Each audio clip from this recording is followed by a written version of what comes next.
আমি আজকে তোমাদেরকে সিটিআরএল মুভির একটা মেজর স্পয়লার দিব। সো যাদের কাছে মনে হচ্ছে যে না আমি স্পয়লার আমি শুনবো না, তারা ভিডিওটা স্কিপ করে দাও। বাট আমি এটাও বলতেছি তোমরা যদি এটা শুনো তোমাদের এই মুভিটা দেখার আরো অনেক বেশি ইন্টারেস্ট হবে। সো মুভিটার ফার্স্টে আমাদেরকে দেখানো হয় যে একটা কাপল এবং তারা হচ্ছে ইনফ্লুয়েন্সার এবং অনেক ফেমাস, এবং ও একদিন প্ল্যান করে লাইভে থাকা অবস্থায় যে ওর বয়ফ্রেন্ডকে বার্থডেতে মেবি ওদের অ্যানিভার্সারিতে সারপ্রাইজ করবে। সো ও ওখানে যায় অ্যান্ড ও লাইভে ছিল, লাইক মানুষজন দেখতেছিল ওদেরকে। ওই মোমেন্টেই দেখে যে ওর বয়ফ্রেন্ড চিট করতেছে ওর সাথে। আমাদের সোসাইটিটা যেমন সেটাই হয়, সবাই ছেলেটাকে দোষটা দিয়ে মেয়েটাকে দোষ দিতে শুরু করে এবং ওকে ট্রোল করা শুরু করে। সো ও চিন্তা করে, ও বাই দ্য ওয়ে আমি না স্টোরি বলতে গেলে নাম বলতে ভুলে যাই, ছেলেটার নাম থাকে জো আর মেয়েটার নাম থাকে নেলা। সো নেলাকে এত পরিমাণে মানুষজন ট্রোল করা শুরু করে যে ও চিন্তা করে আমার এখান থেকে বাইর হওয়া লাগবে। সো ও একটা সফটওয়্যার ডাউনলোড করে যেটার নাম ছিল সিটিআরএল।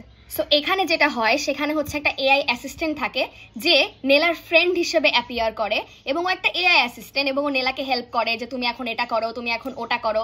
সো ও একদম ওটা তো অবসেসড হয়ে যায়। কিন্তু নেলা একটা জিনিস জানতো না, সেটা হচ্ছে এই যে কোম্পানিটা, এই যে সিটিআরএল যে কোম্পানিটা, এটা ওকে স্পাই করতেছে, মানে ওর সকল ডেটা তথ্য সব কিছু নিয়ে ফেলতেছে। বাট এই এআই অ্যাসিস্ট্যান্টের সাহায্যে ও ইভেনচুয়ালি কাম ব্যাক করে, কজ ও ওকে হেল্প করে তোমার এখন এই ব্র্যান্ডের সাথে কাজ করা উচিত, এখন ওই ব্র্যান্ডের সাথে কাজ করা উচিত, এবং ও অনেক বেশি ফেমাস হয়ে যায় ওর এক্সকে ছাড়া। কজ আমি আগেই বলছিলাম ওদের একটা চ্যানেল ছিল যেটা হচ্ছে কাপল চ্যানেল। এরই মাঝে একদিন ওর এক্স জো ব্যাক করে ওর কাছে এবং ওকে বলে যে ওকে ওর অনেক ইম্পর্টেন্ট কিছু বলার আছে, কিন্তু অবভিয়াসলি অনেক রেগেছিল ওর উপরে। সো ওর কোনো কথা শুনে না। প্রায় এক সপ্তাহ পরে ওর ফ্রেন্ড ওকে জানায়, নেলার ফ্রেন্ড ওকে জানায় যে জো মিসিং এবং জোকে কেউ খুঁজে পাইতেছে না। সো নেলা খুব টেন্স হয়ে যায়, কজ কিছুদিন আগে ও ওকে এসে বলতেছিল যে আমার তোমাকে ইম্পর্টেন্ট কিছু বলার আছে। সো নেলা এটা নিয়ে অনেক বেশি টেন্স হয়ে যায় অ্যান্ড ওকে খোঁজার চেষ্টা করে, বাট ও ওকে কোনোভাবেই খুঁজে পায় না। খোঁজাখুঁজি করার সময়ে জো যার সাথে ওকে চিট করছে সেই মেয়েটার সাথে ও কন্ট্যাক্ট করে, অ্যান্ড দেন সেই মেয়েটা ওকে জানায় যে ওরা একটা কোম্পানি যেটা অনেক ফেমাস, যেটার নাম হচ্ছে মান্ত্রা আনলিমিটেড, সেটার ব্যাপারে ওরা কিছু তথ্য কালেক্ট করছে, যে ওরা ওদের কাস্টমারের সব ডেটা নিয়ে ফেলে এবং তাদের লাইক জীবনের কন্ট্রোলটাকেও নিয়ে ফেলে। সো ওরা মেইনলি হচ্ছে এটা নিয়ে রিসার্চ করতেছিল যে কিভাবে এটা মানুষের সামনে আনা যায়, এবং এরপরে ঘটনা হচ্ছে যে জো মিসিং। সো ও সব কিছু চিন্তা করতে থাকে নেলা, যে তার মানে কি এটা কি তাহলে মান্ত্রা আনলিমিটেডই করলো। চিন্তা ভাবনা করার সময় একদিন ও জানতে পারে যে জোকে ডেড অবস্থায় পাওয়া গেছে। তো কিন্তু একা এই ব্যাপারে রিসার্চ করতেছিল না, ওর সাথে আরো অনেকজন মিলে ওই কোম্পানিটাকে এক্সপোজ করার জন্য রিসার্চ করতেছিল।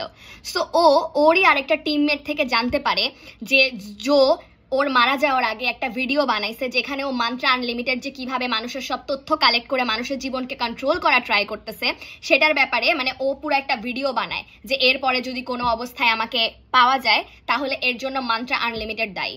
সো নেলা করে কি এই ভিডিওটা নিয়ে এই ভিডিওটা ওরই চ্যানেল থেকে আপলোড করা ট্রাই করে জাস্টিস পাওয়ার জন্য, কিন্তু মান্ত্রা আনলিমিটেড ওর ল্যাপটপটাকে হ্যাক করে ফেলে এবং ওরই ভয়েস, ওরই সব কথাবার্তা, বা দেখা যাচ্ছে যে জো বলতেছে যে আমার মৃত্যুর জন্য দায়ী হচ্ছে নেলা, এরকম একটা ভিডিও বানায় ওরই চ্যানেল থেকে আপলোড করে দেয়। খুব স্বাভাবিকভাবেই নেলা জেলে চলে যায়।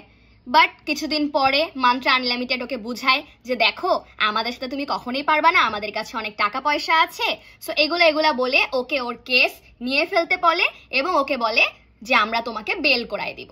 এরপর সোশ্যাল মিডিয়ার জগৎ ছেড়ে ওর বাবার কাছে চলে যায়, যেখানে ওদের একটা বেকারির বিজনেস আছে। বাট অবভিয়াসলি অনেক ডিপ্রেস থাকে, ওর এক্সকে হারাইছে এবং ও নিজেও জেলে ছিল, সবকিছু মিলায় এত পরিমাণে ট্রোল হয়েছে, সবকিছু নিয়ে অনেক বেশি ডিপ্রেস থাকে। সো এই ডিপ্রেস থাকা অবস্থায় একদিনও আবার ওই যে সিটিআরএল অ্যাপটা যেটা সাহায্যে ও একটা এআই অ্যাসিস্ট্যান্ট বানাইছিল, সে অ্যাপটার অ্যাড দেখে এবং ওর মাথায় আসে যে আমার খুবই লোনলি লাগতেছে, সো আমি এটাতে আবার লগ ইন করি। সো আবার লগ ইন করে, এবারও দেখে যে ওখানে একটা অ্যাভাতার বানাইছে, ওরা জোকে নিয়েই ওর এক্সকে নিয়ে একটা অ্যাভাতার বানাইছে। সো ও যেটা করে সেটা হচ্ছে ও ওই এভাতারের সাথেই লগড ইন হয় এবং ওই এভাতারের সাথেই কথা বলা স্টার্ট করে। Internet can literally take out our happiness and then control our life.